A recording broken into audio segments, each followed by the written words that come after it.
The views on this program do not reflect those of ONTV or its board of directors. Welcome to Oaa Now, your home for Oakland Activities Association news and information. Here's your host, Sammy Terramina. Welcome to Oaa Now. Here I'm Sammy Terramina, blogger of the Dragons Insider, blogger of Inside the OAA, and one of the hosts between Termina's on Orion Neighborhood Television. I'd like to welcome our friends watching on the local voice, and also hearing on the local voice and watching on Orion Neighborhood Television. Yeah. You know, we got cameras this time. Scary, yes. It Cameras. looks scary. It really does. It looks scary. I believe this is the second show we've used with, there we are. 3 cameras here in the podcast studio, so everybody can actually see what goes on behind the scenes. Yes, of our it is. It's podcast. scary. So It's scary. little exciting, little scary. Yeah, it feels like it. We just had Halloween last week. Well, yes. Well, it wasn't a pleasant Halloween for a couple teams. No. Particularly one, Oak Park. Unbelievable. Yep, and also an upset in the state of Michigan, Detroit Cast Tech. Yes. Bye-bye. Unbelievable. Yep. We'll go over that in a minute here, but let's look at, we also got some volleyball regional previews to talk about. Exciting. And also recap of the cross country state meet at NIS. Oh, yeah. So let's go to our main story, which is football. And by the way, I think we got some breaking news here. Breaking news? We got some breaking news. Really? We got some. Southfield Arts and Tech has a new boys basketball coach. Mike Avery has stepped down from the Warriors program. Really? So that is a shocker here. Of course, Avery used to coach at Southfield Lathrop, and then he used to coach at Southfield for a time before taking over the Warriors head gig. I guess it's a very interesting move now to see. So now we don't know who the new coach is as of yet, but there is a coach in place down there. Wow. Yep. So that is the breaking news there. Well, let's go from boys basketball. Of course, boys basketball tryouts are today. Are today? Okay. They are. And the preview show for the Lake Orion team is already up and running. Yep, it is. So tune into YouTube and ONTV on YouTube and on Comcast Channel 10, AT&T versus Channel 99. See that playback of Sammy and his brother. Anthony actually announced that. I didn't do anything. Oh, you didn't do anything? Nope, not this year.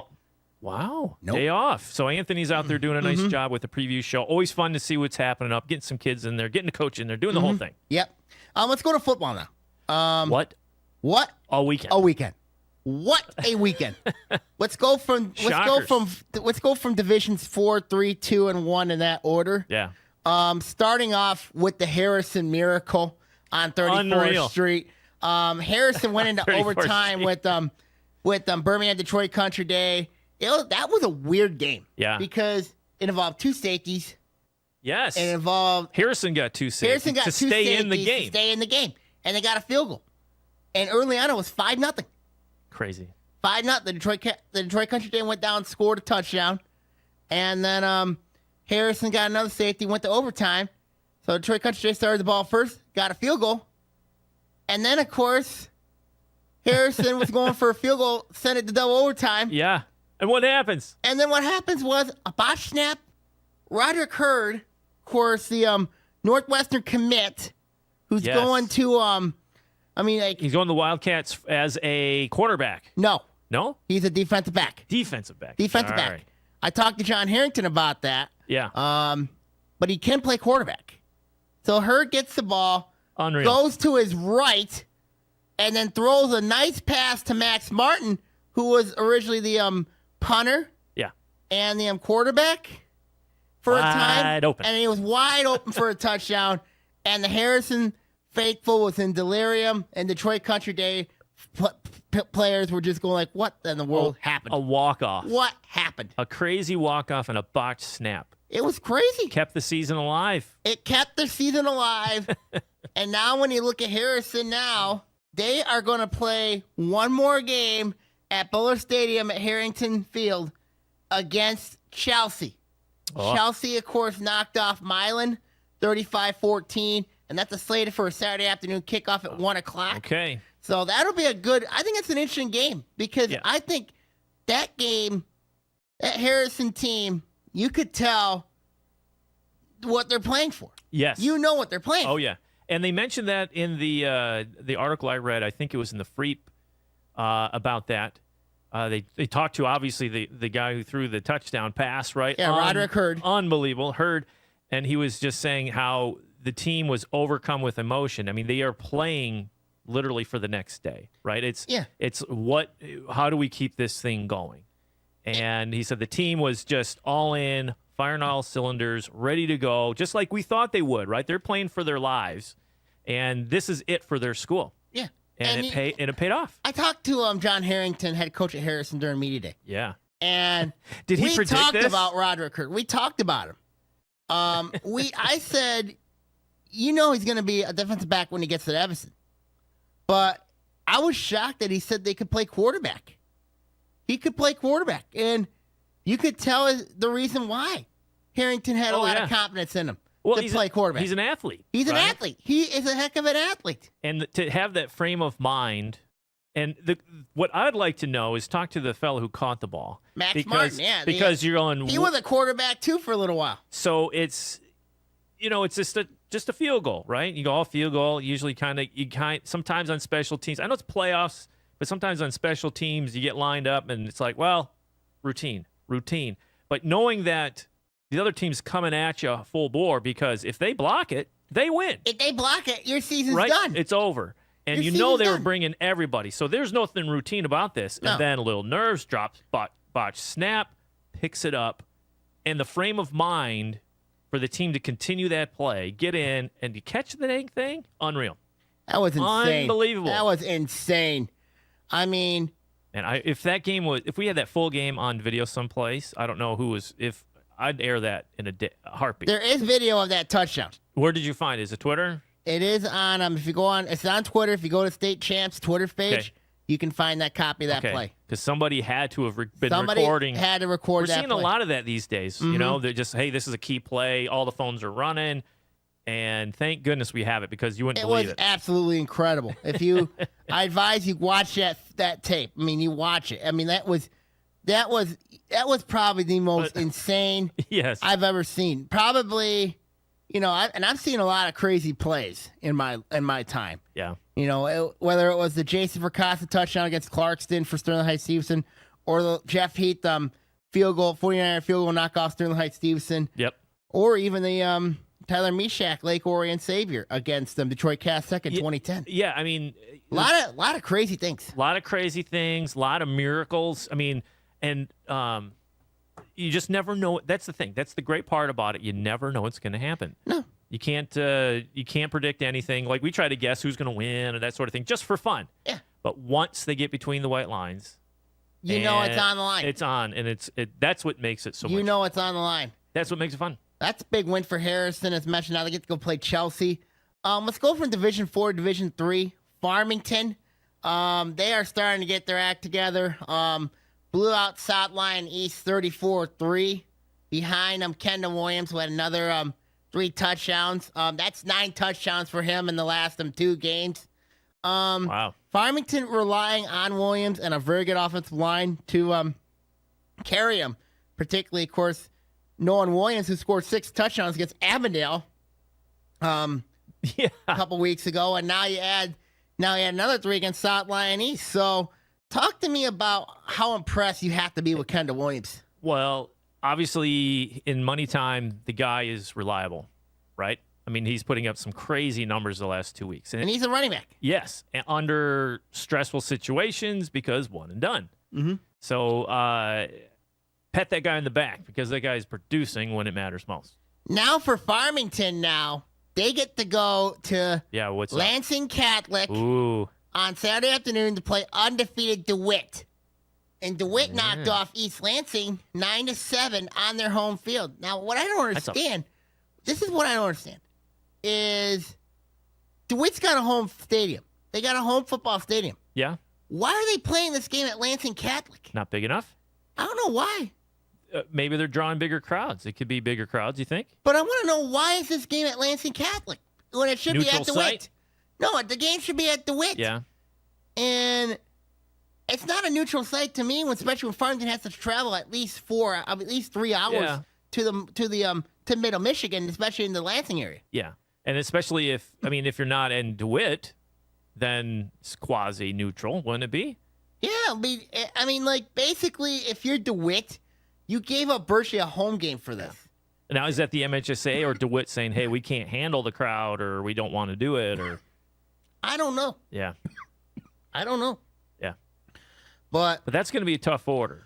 That's a tough order for Farmington, knowing how good DeWitt is. Mm-hmm. And DeWitt's got some players. Their quarterback's very good. They got a big line.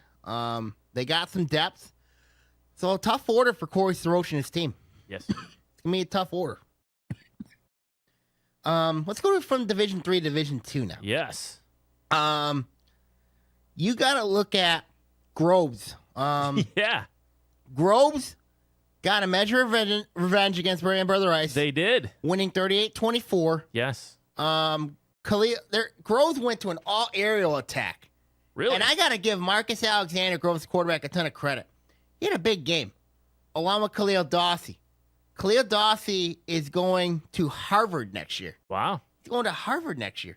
And he had a big game. He had a monster game for Groves. Now, Brother Rice made it interesting because they scored 3 touchdowns, got onside kicks. Oh. To do them. 3 onside kicks? 3 onside kicks. So. Playing the percentages? I guess, playing the percentages and all that. Wow. But for Groves, it tells me that this team could do some damage. And hey, they're still alive. They're still alive. Right. Brendan Flaherty's done a really nice job with that team. I think Groves is realizing now that the potential's still there for them to possibly maybe get to Ford Field. Now, I know there's a big roadblock behind that. We'll talk about that roadblock in a minute. But Groves, to me, they're starting to. They got a quarterback in Marcus Alexander. Mm-hmm. A lot of people look at Groves and say, okay, they're a run-first team. They got some good backs. But what they didn't know was this passing attack went off against virtually their arch rival. One of their arch rivals. Yes, and the good thing for that is now who are they playing next? Livonia Franklin. Okay. They knocked off Temperance Bedford 27-25. Ooh, close game. And both teams were coming in that game at 6-4. Okay. So with Groves being able to now mix it up, and now it keeps the next opponent off balance. Mm-hmm. What do you prepare for? Oh, we'll prepare for the run. Now you have to worry about the air attack, especially if it's as potent as it was at the last game. Right. So that opens up. It opens up options. It's options and a little more flexibility in the play calling. Mm-hmm. Maybe.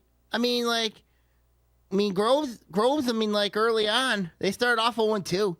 Yeah. But to manage them, pull off 9 straight games, winning 9 straight games. Incredible for this team. Yeah. And I know we have a lot of Falcons that watch this podcast. I'm watching my blog. Uh-oh. Yep. Thank you. Thank you for tuning in. Yep. But at the end of the day here, when you look at it, Livonia Franklin put up 468 yards of total offense last week. Against Temperance Bedford. And they only won by 2. So that tells me something. And we know Livonia Franklin has they got some experience, and they were in the state final last year. Mm-hmm. And their coaches went through some adversity. He was suspended for 2 games. I didn't know that. But he was back. He's been back now, and he's got Livonia Franklin heading in the right direction. Yeah. It'll be an interesting matchup between the Falcons and the Patriots. Where is that game taking place? It'll be in Beverly Hills. Okay. It's going to be in Beverly Hills. It'll be at Grove Stadium. They're on a roll, man. They're playing Friday night. They're on a roll. They are on a roll. Wow. Now, let's talk about that roadblock that I mentioned. Yes. Which is Warren De La Salle in their game with Oak Park. This is one that was a head-scratcher for me. When I saw the score on Twitter roll by, I'm like, no, I read it wrong. And I was more than kind of, I was stunned. Stunned at what happened. Stunned is an understatement. Considering that you had Warren De La Salle at home, you had and you're looking at the score and you're down 35-0 and running clock on you late in the fourth quarter. Yeah. And you get shut down to only 90 yards total offense. Wow. 20 of them in the second half. You have a Division I quarterback. You have players on that team that are getting recruited by D1 schools. Well, it shows you that nothing's a guarantee, dude. And you have a good offensive line. You have players who are playing in that. Yeah. And what happened to this team? It looked like they just got outplayed. They got killed. They literally got killed. Was that a Friday game or Saturday game? It was a Friday game. Friday. 6 o'clock. Little soggy out to play with their mind, their psyche. If I'm Greg Carter, I have to. Scared? If I'm Greg Carter, I have to be really disappointed at the effort of that game. I have to be very disappointed. Okay. But a lot of people say, well, give credit to Mike Gioni. You know, Warren D. the South head coach. Absolutely. For putting together a good game plan against Oak Park. It goes both ways. What I don't understand was, Oak Park was my number one team most of the year. Yes. They were my number one team most of the year. Mm-hmm. And then they had that tough loss to West Bloomfield. Then they beat a good Clarkson team. And then they beat a Ferndale team who was solid. And then to put this effort out against Warren D. South. Now, yeah, sure, they're the Catholic League champs. I get it. But it's hard for me to figure out because Oak Park had all these expectations. Yeah. If Oak Park would have won this game, they're heading to Ford Field, in my opinion. They were heading to Ford Field. Now you got to question Oak Park now because this was basically your chance. And now you've lost to Warren D. South for the second year in a row. Second year in a row. But that happens. We see that with teams all the time, right? What was like West Bloomfield? It took them a while to get past Clarkston, right? You gotta make your progressions, and sometimes you battle and you just can't get past that one opponent. They just have your number. Like Dearborn Forest and couldn't get past Troy Cassek. We're going to talk about them in a couple minutes. That's another shock. We're going to talk about them in a couple minutes. But you know what I mean? There's something about them. There's some teams you just can't get through. You have to do something a little different. Then once you do, boom, it's a revelation. Well, Oak Park had a very good quarterback in Dwan Mathis. Yes. Ohio State-bound quarterback. Oh, I know the name. He played terrible. He played terrible in that game. I mean, they gave up pick six for a touchdown. Oh, boy. They gave up, I had the stats right here. I don't care who you are. If you're giving up turnovers for 6 points, Oak Park turned the ball over at least 3 times in that game. They rough. turned it over in there. And then they got a fumble recovery for a touchdown. And then, and this is the second time that they beat him. Second time Warren D. South beat him. Yep. And if I'm Oak Park, I'm looking at myself and saying, what happened? What happened to us? What happened? This was not supposed to end this way. Well, I know, and I know you had them going far. I had them going far. And if you look at their regular season, everything was kind of lining up for them. Everything was kind of lining up for them, and then, of course, they had that big win against West Bloomfield. Yes. And then they also had that tough loss to West Bloomfield, but they beat Clarkston. Yes. You have wins against Groves, Harrison, and Clarkston, and then you lose to Warren D. South. Now, I understand Warren D. South is pretty good. They play in that tough Catholic League Central. But to me, you let their running game own you? That's terrible. You can't, and you have some of the top defensive linemen in the country, and they can't stop the run? It happens. It happens. That's why you play the game, right? Paper can say one thing. Who cares about the paper? On paper, you should do this. Yeah, but it's hard. But it's tough to see them go down at this It's juncture. brutal to see them go down the way they did. Brutal. Who's next? Let's go from Division 2 to Division 1. Interesting games. Let's go to West Bloomfield, no by Detroit Catholic Central. That was a good game. It went to overtime. Tight. The Lakers won that 2017 behind C.J. Harris, their quarterback. He threw a nice pass to Lance Dixon, who had to beat 2 defenders. The thing I remember hearing was Mike Stone's voice here saying, touchdown, Lakers! Yeah. First of all, I think Mike Stone needs to get his head checked. Why? I think so. He's entertaining. Yeah. But I think if I put a matchup between Mike Stone and Mike Valenti, I still take Valenti. Well, that would be a competition of who's louder. Of course. Of course. But back to the game. Yes. Close one. It was a good one. I got to give Coach Ron Bellamy a lot of credit for Absolutely. not panicking. Yeah. You know? But West Bloomfield made some mistakes in this one that really gave me some head scratchers. One of them that I was wanting to scream at was why in the world would you go for a fake punt in the second quarter when you had when you could have just put the game out of reach? Why would you go for a fake punt? Fake punt. How far away and what was the distance? It was in Usually fake punt, was it within 5 yards usually? Yeah, it was around there, but if you punt the ball, you know what I mean, you basically give nobody Detroit Cat Central a deep field. Yeah.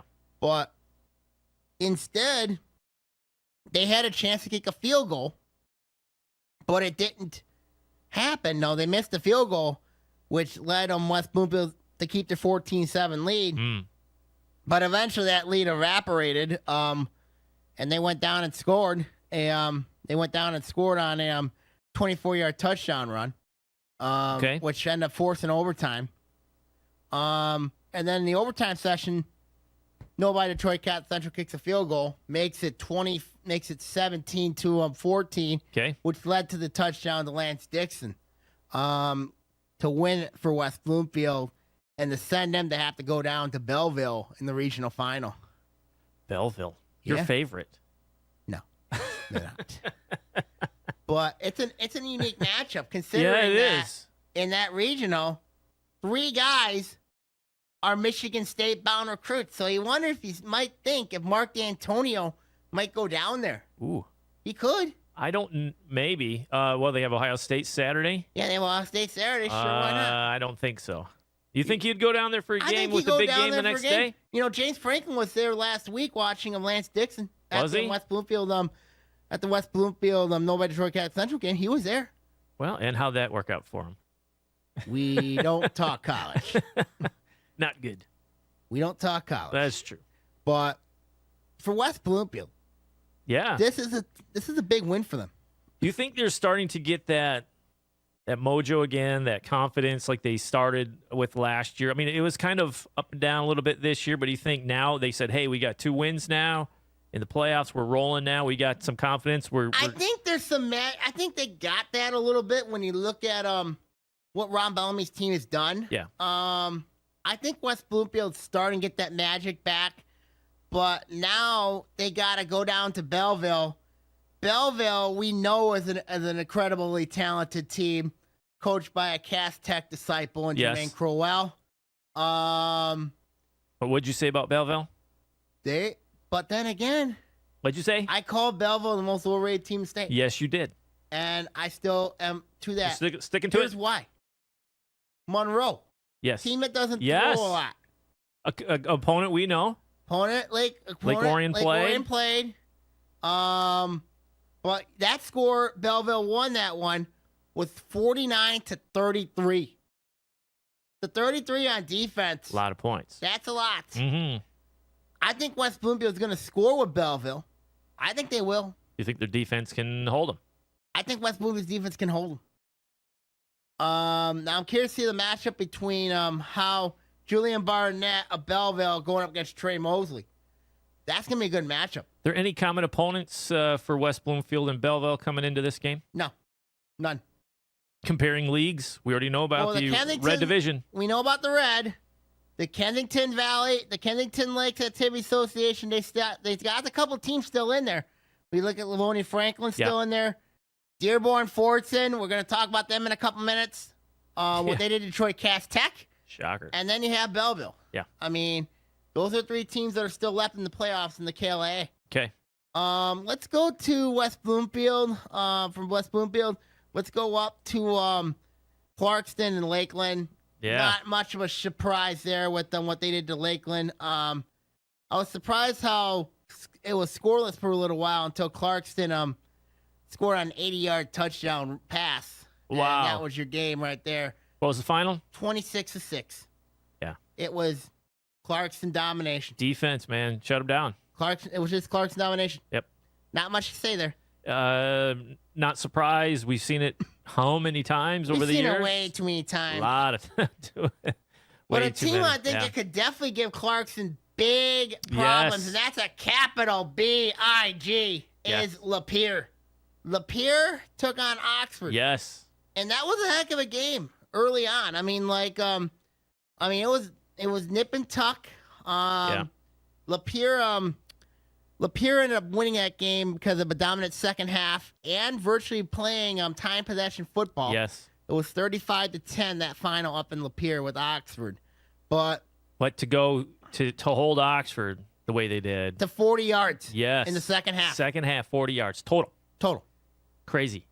And we've seen Oxford the way they've played. It's tough to do, to hold them to that sort of thing. But we've also seen how Lapeer's played. But here's the inverse, the other side of the coin. Lapeer is legit, undefeated. They got some wins against the big boys. They Yes. beat Lake Orion. Now you can put Oxford Yes. on there. Yep. They beaten Carmen Ainsworth. They beaten Davison. Yes. They beaten Grand Blanc. I mean, anytime and they beat Midland Dow. And Yeah, those are teams that, the Saginaw Valley is not a bad league. Correct. It really is not. But for Lapeer, now for them, this is a big, big game for them. Yes. They finally have Clarkston coming to their place. And because the last few games Clarkson's Lapeer's played each other, it's either been at Clarkston or it's been at Michigan Stadium in the Big House. Yeah. All of them, of course, this will be the fifth meeting. Lapeer's 0-4 against Clarkson. Lapeer's looking like a different squad, though, this year. Lapeer is a much different squad. Anytime you have a quarterback like Brady Apple, you have two good running backs. Yeah. You actually have a all-around utility athlete. The running back's Jalen Kirkland. He's a solid player. He had 2 touchdowns last week against Oxford. And then you have Phoenix Dixon, who's a Linden transfer.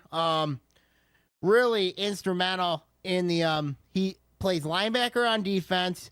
He'll play a little bit of quarterback, and then he'll also play a little bit of running back. So when you look at Phoenix Dixon, he is a all-around athlete, pretty similar to that of Jake Honstetter at Clarkston. But I think Phoenix Dixon, he should be in the conversation for probably Mr. Football with the way he's played for that Lapeer Lightning team. Yeah. So let's go from that game Yeah. to other games around the state that shocked you. East Kentwood going down to Saline, did not see that coming. No. But the big one we didn't see coming was Detroit Cass Tech and Dearborn Fortson. Now, I didn't know that until this morning when you came in and dropped the news on that one. I was like, what? 41-14. Yeah. Could not believe it. No. But you know what the difference was in that game? You want to know how you can beat Detroit Cass Tech? It's pretty simple. You got to have a quarterback who can throw the ball and even run it at times. You got to have a good, solid offensive line. You got to have a good quarterback because they are prone to giving up the big play. And you know what I also noticed? Every time Detroit Cass Tech, whatever things don't go their way, they pout. We've seen that in the past. We've seen it. You get them down. You get them down, they pout. Kind of shut down a little bit. No, they don't shut down. They kind of pout. Isn't it the same thing? You pout, and you're like, feeling sorry for yourself a little bit? Well, also what helped was Dearborn Fortson recovering an onside kick. Yes. And they got an interception off Jared Magnum. But look at it from this way. Detroit Cass Tech on that team has 14 people that they are looking at who could play Division I college football. Wow. And you know how many Dearborn Fortson has? 0. None. I mean, Saline has a Division I player going to Temple. East Kentwood had 2 players. Okay. We know about West Bloomfield with their recruiting talent. But yeah, it's going to be weird not seeing Cass Tech at Ford Field. I mean, you get used to seeing them almost every year. It's just like they've been in the semifinals the last they're always 9 years. They're almost there. Yeah. You know, you see them all the but time. But it's going to feel weird now that they're not there. They're not there. Yeah. So now Division I's basically wide open. Yes. When you look at it here, do you think? Okay, I don't know. We're doing our picks yet, but do you think through Lapeer? I mean, Clarkson beat Clarkston and whoever Lapeer. takes that one, do you think is rolling in or? Chippewa Valley's very good. Okay. They're very good. I mean, I know we're kind of going outside of the league, but Dearborn Fortson's a very good team as well. But it just turned into what's solid. happening. But Lapeer to me, I know Clarkson's got experience, but I think Lapeer's going to take them down this weekend. I really do think that. I think Lapeer's long overdue, and I know they want this game really bad. Yeah. And it's at home for them. So it wouldn't surprise me if Lapeer takes down Clarkston. I've got West Bloomfield over Belleville because I think that Lakers more structured system. Okay. Even though Belleville's got their fair share of recruits as well. But I got West Bloomfield winning that. I see them possibly playing. I see Lapeer possibly playing Saline. They'll get by Rockford, and then I think and I'm going with another upset here. I think Dearborn Fortson's train will continue. I think so? Upset Chippewa Valley, and Wow. they'll play West Bloomfield, and I can see possibly a West Bloomfield Lapeer district final, state final. That's what I'm seeing. I see Harrison meeting Chelsea. Yeah. Oh, really? Chelsea Bulldogs. You got to watch out for Chelsea, though. Harrison's 4-0 all time against them.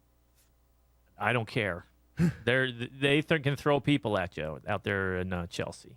So. I think DeWitt will end Farmington season. Division 3, I think they will. And then Division 2, I think Rose gets by Livonia Franklin.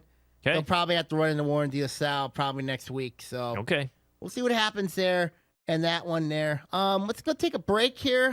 We got some volleyball we got to talk about here. And some cross country here on Oaa Now.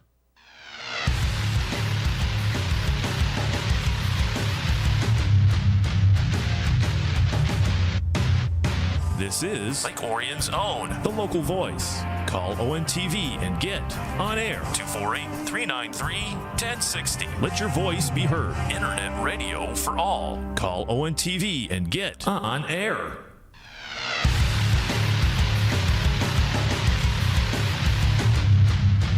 Welcome back to Oaa Now. Here I'm Sammy Taramina here with the in here. Hey. Yep, we got 2 regionals we had to preview for girls volleyball this week. Wow. I mean, a lot of action coming our way, man. Action going a lot of our stuff way. happening. Yep. There's 4 OA teams remaining in the regional rounds. Fantastic. 1 in Division 2, and the other 3 are in Division 1 in the same regional. Fantastic. Let's go to the first one. Our region 2 be at Region 15 to be at Harper Woods. Okay. This is where Ferndale they have excelled really well under first year coach Stella Johnstone, who's done a really good job with that team down there. Ferndale is going to take on St. Clair Shores Salt Lake. Yeah. And that winner's going to, and if whoever wins that one's going to take on Detroit Communication Media Arts or Detroit Cesar Chavez. Ooh. So I think when I look at Ferndale, I think their chances are still good. I think they keep rolling. If they keep rolling, I think they can get by Salt Lake. Now, Salt Lake's played a really tough schedule. And they play in the Macomb Area Conference, which is a lot of good teams. Not an easy league down there. They had to get by Harper Woods, Chandler Park Academy, won there in 4 games, and then they beat Centerline in 5 to get to the to their district final. Ferndale had to work hard to get there. Mm-hmm. Ferndale needed to win in 5 games to over Hazel Park to get to the regional rounds, and Detroit Cesar Chavez and Detroit Consortium. And Detroit Communication Media Arts really just came in there unopposed. Really. Okay. I mean, so I think the winner of that Ferndale-Salt Lake game is heading to the state quarterfinals. Wow. I think so. I think that winner is going to head to the state quarterfinals. I don't really trust the Detroit schools in that matchup. I really don't. Okay. Let's go to Region 2. This is Division 1 now.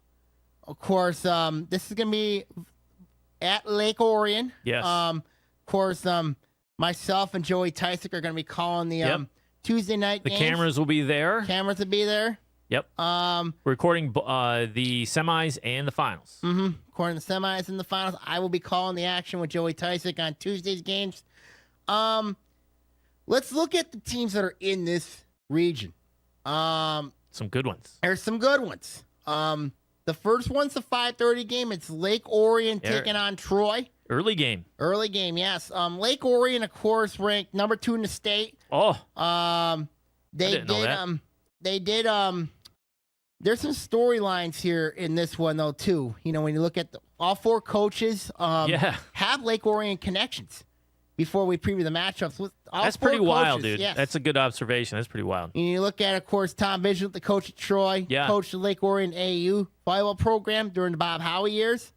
Ross Talbot, we know about him when he's head coach at Stony Creek. Great success. Yep, as an assistant. And, of course, an interesting one, Terry Bogman, the coach at Wall Lake Northern, who one time applied for the head coaching gig of the Dragons, of course, when Ross Talbot was moving on. Resigned. Yep. Yeah. So this is, and of course you have current Lake Orion coach Tony Scavardo. So when you look at it here, a lot of storylines heading into this one. You got 3 OA Red teams in this one, and 1 Lakes Valley Conference team. When you look at Wall Lake Northern, let's talk about these teams in an interesting set of views. I'm gonna go from the 5:30 game matchups into the 7 o'clock matchups. I'm going to start with Troy. I mean, the Colts are really good. When you look at what Troy had to go through, they took out Bloomfield Hills in 4 games. Now, Bloomfield Hills did not have Alexa Rousseau in that one. And then they took out, and then they knocked out West Bloomfield in 3 games. West Bloom's got a Central Michigan recruit in Laura King. Wow. 3 games? Mm-hmm. Now, Troy is led by their outside hitter, Jessica Robinson. I'm hearing rumors she could be a Michigan commit. Really? But Robinson is the real deal. I have seen her play in her 4 years as a Colt, and she is the real deal. Then they have another one in Fran McBride, who is really good. McBride and Robinson, 2 really talented players. Then you have another one in Faye Keating. Faye Keating's not bad. She is not bad. She's very talented. And then, of course, you have Athena Sampson in that middle. Athena Sampson, of course, also is a girls' basketball standout, too, for Simon Bottle and his team over at Troy. But with Troy, Tom Vigilant's done a really nice job, this year, getting them prepared. I think the Reds got them prepared. If you're rolling through the red, it can only get you ready. I mean, and I think the Red is the most vicious division in the state. It's difficult. It is. It's just like football. Year in, year out. Just good teams, great coaches, good matchups. I mean, it just year in, year out. How did Troy do in league? They were 4th place. Okay. They were 4th behind Lake Orion, Stony Creek, and Clarkston. I thought Stony Creek took. Stony top Creek honors. took the red. Okay. Yep. Stony Just Creek want to took the make red. sure that we got Stony the order. Creek took the okay. red. Yep. All right. And then let's look at Lake Orion. Yeah. The Dragons, we know what they have. Of course, when you look at Paige Briggs, Wynn McCauley, they knocked off Clarkson in 3 games in the district final. I was a little surprised to hear that. Took out Oxford, took out Holly as well in the process. Playing at home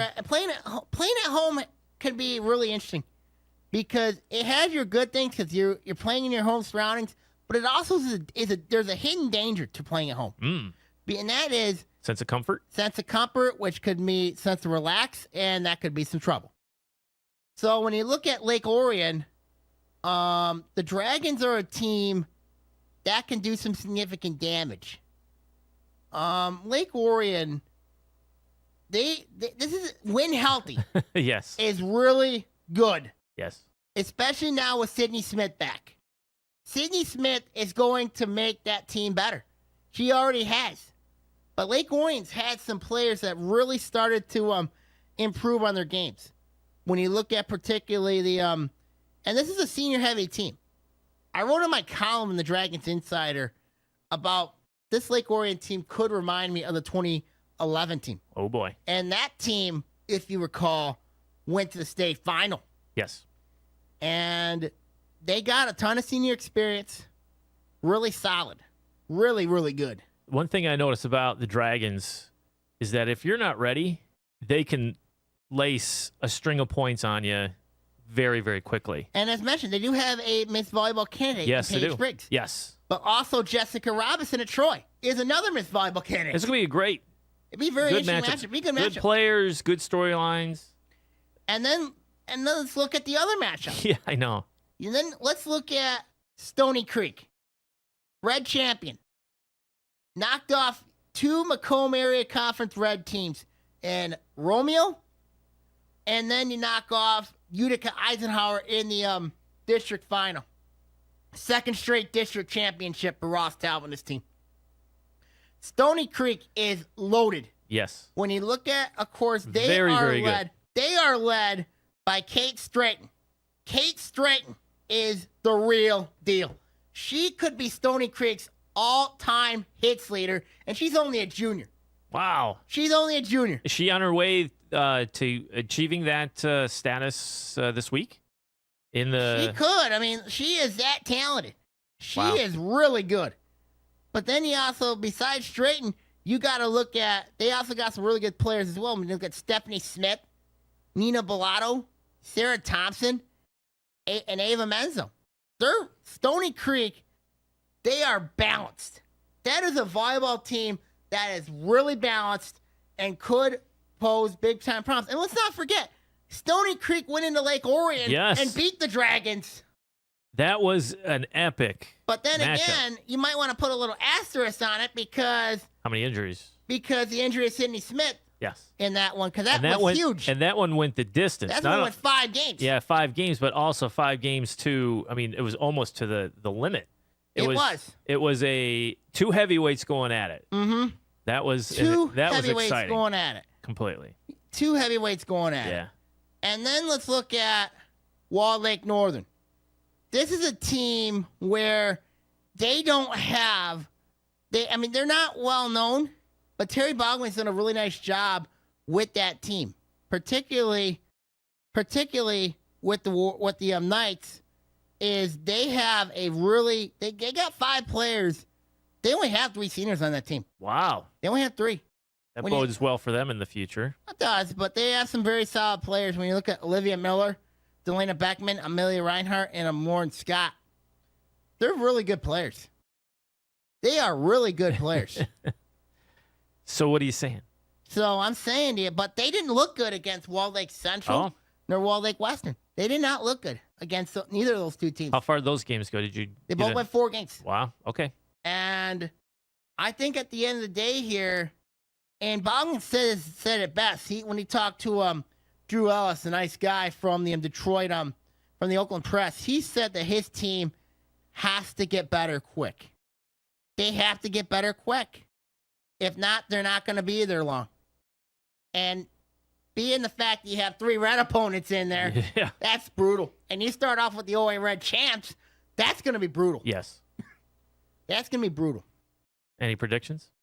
I didn't write any projections on there, but when I look at it from an early perspective, Yes. I think if it's not Lake Orion and Stony Creek, then I think something's wrong here. Stony Creek's ranked 9th in the state. Lake Orion's ranked number 2 in the state. So, really good matchups heading into that one. Yeah. And cameras will be there no matter what. So if Lake Orion moves on or does not, I want you to think that the TV coverage is just exclusive to Lake Orion. All the games will be covered, semis and the finals. Of course, yours truly be calling the Yes. 2 games with Joey Tysick. Yep, on the NFHS network, if I can get that out, MHSAA.com. Yep. So those will be streamed live and spread the word. Yep. Spreading the word there. Yeah. It'd be really interesting to see what happens in those 2 games. Absolutely. Really It's interesting. exciting. I mean, this is the time of year you're like, yeah, man, some good matchups, and you wouldn't want it any other way. You wouldn't want it any right? other way. I mean, you don't want some, cupcakes rolling in, just some Cinderella story. I like having those heavyweights going at it, And you got 3 OA Red heavyweights in there going at it. When you look at Lake Orion, Stony Creek, Troy, and Wall Lake Northern, especially with what they've had this year, they've had some nice they've had a nice year. Solid teams in this region. Solid. Really solid teams. Absolutely. Okay, now we're going to take a break here, and let's talk a little cross country here on Oaa Now.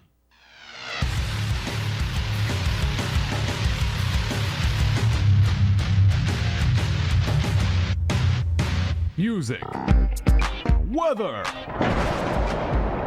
sports, and you. Me? Yes, you. You're listening to The Local Voice. Please remember that CFL bulbs, you know, those curly, energy-efficient light bulbs everybody is using to save electricity, shouldn't be thrown away in your trash. Neither should batteries or home medical sharps. You can check with your local community to see where they can be recycled. Some retailers will allow you to bring them in for recycling. You can also order simple kits online that allow you to collect your recyclables and simply mail them away to be properly recycled. This green tip was brought to you by your friends at Waste Management.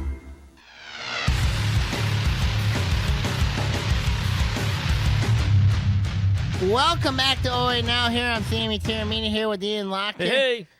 We got some cross country recaps here. Yeah. Not a lot from the soccer front. But let's go to cross country though. Clarkston girls winning a state championship. Another one for Jeff Cozen. Yep. And second straight for OAA teams. Yep. OAA Red, right? So yep. Troy was last year. Clarkson this year. And over the years, we've seen Seaholm take title after title, right? It just tells you just how deep the OA is on cross country, man. And it's crazy. Now, we can talk Clarkson. What a run. What a run the ladies had through this season here in the OA Red. They were dominant from day one. They even had some of their top runners with injuries. Did that slow them down? No. Nope. We've been talking about the four seniors on that squad for how many years now? 3, 4. I mean, 4 years since they came in as freshmen and dominated as freshmen.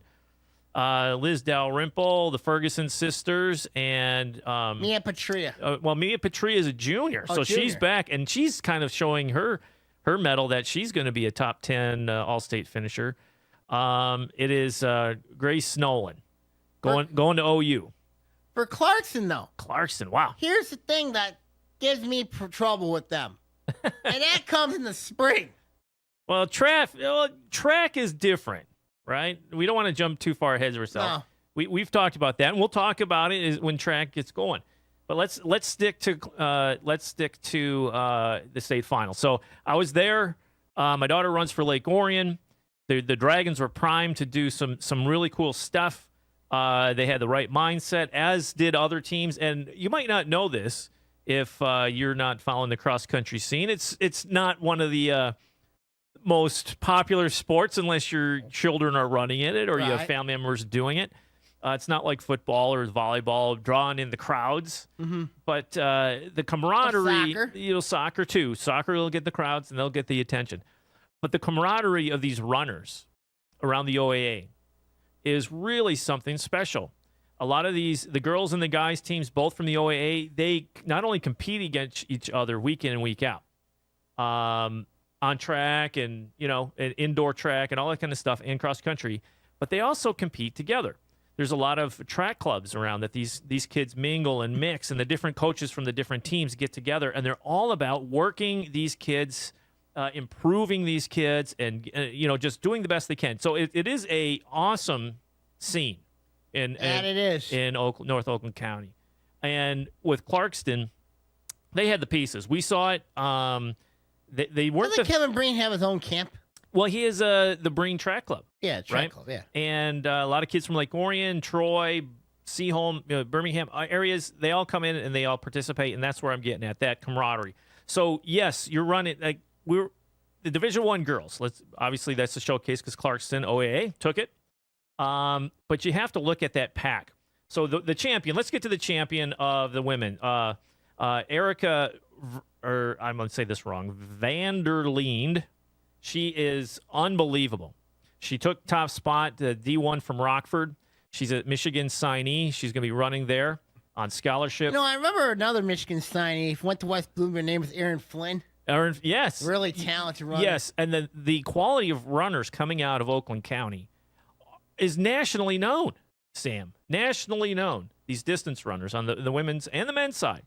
But Vanderleend, she put on a show at that's D1 state finals that the announcers are like, you have to really sit back and appreciate what she did. Now, she didn't set the state record, but she did go 17:08. But the track conditions that they ran in, the course conditions were so poor that even the starting blocks for all the starting boxes for these teams were nothing but mud. Lake Orion started in box 38, and it was literally 3 inches of that sticky, nasty industrial strength mud. Some kids were losing shoes at the start of this race, right? Good Lord. So, and that continued throughout the course. So give it up for Rockford and Vanderleen for what she did. It was amazing. She won by 50 seconds. 50. Almost a minute over the next competitor from West Bloomfield, Kayla Christopher Moody, also a senior. We've been talking about her for years. Yep, and then, of course, Sophie Novak. Sophie Novak took 4th for Lake Orion. Took 5th overall, fifth as a sophomore, 18:01.9, a school record. The sky's the limit for Novak. She has not reached the ceiling. She has a long way to go, and It's going to be interesting amazing. to see what she does in the spring, though. Will she do soccer or will she do track? I think the girls, cross country team here in Lake Orion, they get together and they're already scheming about track. I think it's track all the way for Sophie. But I'm not her family, but rumor has it that it's pretty much track all the way. Her future is running right now. And she's so good, and glad that she's a Dragon. Who else do we have up there? We got the big 3 for Clarkson. Big 3 for Clarkson, yes. So Mia Patria was 15th overall as a junior. Grace Nolan was 16th. They came in a pack, and in cross country, when you come in a pack, you gotta come in a pack. Good things happen. Good things happen. What else? Going down the line, Rockford was okay. Lake Orion, heartbreaker for senior Allison Sherman. Great race, 31st. All-State is top 30. And not only that, but she battled through the field to earn that 31st, and she was 300ths, I think it was. I gotta make sure. Of a second? I'm looking at it. Yes, 4 100ths of a second. Ouch. From All-State podium medal honors as a senior. She ran her guts out. It was tough to see, but Allison Sherman, all-region, all-region 4 straight years, I think it was. 4 straight years, State yeah. meet qualifier, first in Lake Orion history to go qualify for state finals 4 straight years. Just fantastic. Great senior campaign for her. And who else do we have of note? That was, I think, about it for the top 30 for the OAA. Team-wise, Clarkson, like we mentioned. We know about that. Lake Orion took 20th. They won. Lake Orion was 20th. I'm going down the line. Fenton was, I can do top 10. Pioneer was 2nd. Pinckney was 3rd. Traverse City Central 4th. Bay City Western 5th. Saline 6th. Rockford 7th. Northville 8th. Fenton 9th. Salem 10. Romeo was 14th. Milford 15th. Bloomfield Hills 16th. Bloomfield Hills 16th. Helps when you get the number 2 finisher. Oh, yes, you do. And Lake Orion, that's about it. So, Lake Orion top 20, nicely done. Bloomfield Troy Hills top 20 as well. Yep. Troy came in 24th and Seaholm 25th to round out the teams for the ladies. On the guys' side, Plymouth won it. Plymouth won it, and boy, did they do it in dominating fashion. I'm gonna bring up the results here, but we were thinking Clarkston had a shot. Clarkston. I read the projections. I'm going like, are you sure this team can knock off Plymouth? Well, it looked they were seeded second going in. But here's the crazy thing: it didn't happen. Plymouth was first with 122 points. Walled Lake Central second, 127. Imagine them track-wise. It's Oh be a powerhouse. boy! Oh, absolutely. Hey, how about them Dexter Dreadnoughts? 3rd place. You must enjoy Dexter. Hey, I went to Dexter, man. I'm a grad. Go Dreads, go. Clarkston was 4th. And Clarkston missed the 3rd slot by 10 points. So give it up to the little country boys out there in Dexter. Way to go, Dreads. But Clarkston, surprised. I thought they would a little higher. But on the individual side, they did a nice job. Favaza, the junior, always improving, looking really good, primed for possibly another top 5 finish. He came in 5th at 15:39.2. Who else do we have up there? Romeo's Jack Wilson. I know he's not OAA, but it's somebody that we compete against in the regionals. Nicely done, coming in 11. Lake Orion, Andrew Nolan. Moved up one spot from a year ago. He's All-State again as a junior, coming in at 13 at 1554.5. Going down the line, who else do we have? Clarkston's Sean Slater, the senior, coming in at 26. Nicely done there. 1609.5. Seaholm, Greg, number 30. He was 31st. Just missed the podium. It's such a heartbreaker. It's tough. And that was even less, dude. That was 2/10. He missed it by 2/10. So that was a battle at the end. Grief. And Clarkston's Mark Sprague, 38th. Nicely done there. And I know we have a couple others. Let me get down there. Troy, Rochester, Stony Creek, Sam Tarling, nicely done at 52. And Donald O'Keefe from Troy, 53rd. And that's about it of note. But if we're going to do top 10, Plymouth, Wall Lake Central, Dexter, Clarkston. Skyline was 5th. Pioneer was 6th. Alpena. The dudes from Alpena rolling down from up north, coming down and getting 7th. Milford, 8th. Saline was 9th. Brighton was 10th. Anybody else on there? What do we have? Stony Creek as a team was 16th for the OAA. Nicely done. Royal Oak was in there, 23rd. And I think that's about it for the OAA. But it was amazing performances. Nicely done. And we're about 56. We'll see what happens heading into the track. season. I'm ready for track, man. I know you are. Well, we got basketball. We got basketball. I love track. We're gonna see what happens. I mean, we're gonna see what happens. We got a long winter ahead of us. Yeah, I know man. that's true. Particularly girls, boys basketball. A lot as well. of snow. Yeah, and I'm excited about those too because we're looking for some good performances. Oh yeah, when you look at the basketball season coming up, there's gonna be some solid teams heading into the season with each of those teams. All with the 23 boys basketball teams and the 22 girls basketball programs. Yeah, this season. I'm excited, dude. It's time for basketball. I'm ready. It is. I mean, we're getting there. 3 weeks until the first game start. Yep. I think ONTV, our first game coverage is on November 27th, a Tuesday. Interesting. Yeah. Well, Lake Orion will be on the road for 2 to start off. Are they? Yeah. Okay. So let's see what happens. Yes. We shall see what happens going forward. My final thoughts this week, we'll see what happens. Regional final week for football. Volleyball, man. Volleyball regionals as well. So a lot of good action, a lot of championships to be won this upcoming weekend. And updates to be reported on next week. Yes. For Sammy Tamina here this week, I'm signing off here for Oaa Now. Thanks, Sam. Oaa Now is produced by Sammy Taramina, and the views on this show are his and his alone. If you'd like to make your own podcast, give ONTV a call at 248-393-1060. We'll see you next week on Oaa Now. See ya!